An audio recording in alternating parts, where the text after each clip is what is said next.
બિલીમોરા ખાતે ધ્વનિવૃંદ અનાવિલ મંડળ દ્વારા નમો શેરી ગરબા હરીફાઈ 2025 નું આયોજન કરવામાં આવ્યું હતું। બિલીમોરા ખાતે ધ્વનિવૃંદ અનાવિલ મંડળ દ્વારા નમો શેરી ગરબા હરીફાઈ બિલીમોરા સોમનાથ મંદિર સંકુલમાં મોહનલાલ ચુનીલાલ શાહ સાંસ્કૃતિક ભવન ખાતે આયોજન કરવામાં આવ્યું હતું।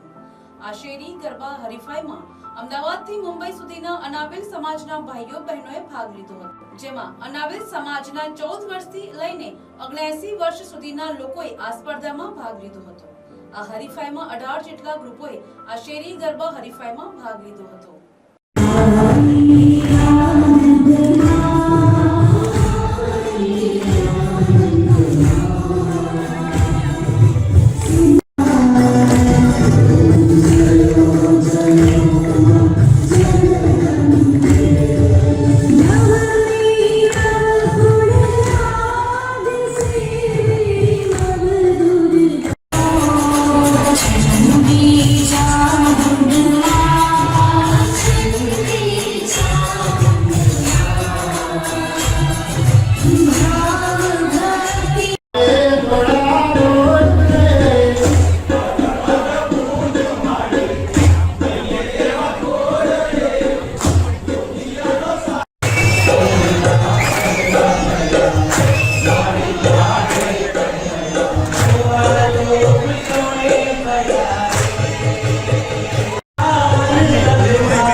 ધ્વનિવૃંદ અનાવિલ મંડળ બિલીમોરા દ્વારા આયોજિત નમો શેરી ગરબા હરીફાઈમાં અમદાવાદથી મુંબઈ સુધીની ટીમોએ ખૂબ હરખભેર ભાગ લીધો હતો અને હજુ સુધી પણ સ્પર્ધા ચાલુ છે।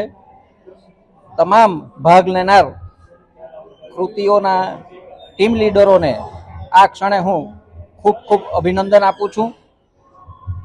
જે કૃતિઓ જે ટીમો ભાગ લેવાની છે એમાં હાર જીત તો થતી રહે, પરંતુ ભાગ લે એ ખૂબ મોટી વાત છે। તો તમામ ભાગ લેનાર ટીમોને આ ક્ષણે હું ખૂબ ખૂબ અભિનંદન આપું છું। સાથે સાથે ધ્વનિવૃંદની આખી ટીમને પણ ખૂબ ખૂબ અભિનંદન આપું છું। નમસ્કાર। આજરોજ શેરી ગરબા અમદાવાદથી મુંબઈ સુધી શેરી ગરબાનું આયોજન નમો શેરી ગરબાનું આયોજન કરવામાં આવ્યું અને આ ટોટલ 17 થી 18 એન્ટ્રીઓ આવી હતી। ખૂબ જ ઉત્સાહપૂર્વક ભાઈઓ અને બહેનોએ ભાગ લીધો હતો।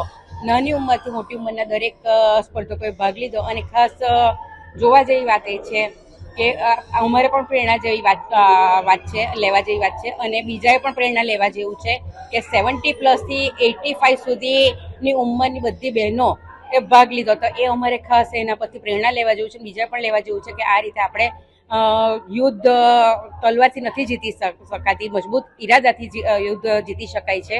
તો હું સૌને અપીલ કરું છું કે મજબૂત ઈરાદા રાખો અને આ રીતે ઉત્સાહભેર ભાગ લો અને આ પ્રવૃત્તિને આગળ વધારો। મારી ઉંમર 79 વર્ષ, આ 21મી તારીખે 80મું વર્ષ બેસશે। કેટલા વર્ષથી આ ગરબા રમે છે? લગભગ 30-35 વર્ષથી। ગરબો મારો સ્વરચિત હતો અને મારી બહેનોએ એને બહુ સારો ન્યાય આપ્યો એવું મને તો લાગે છે। ગયા વર્ષે પણ એક મેં રચેલો અને તેમને અનાવલમાં પ્રથમ ક્રમાંક પ્રાપ્ત થયેલો। બિલીમોરાથી નીતિન પટેલનો અહેવાલ।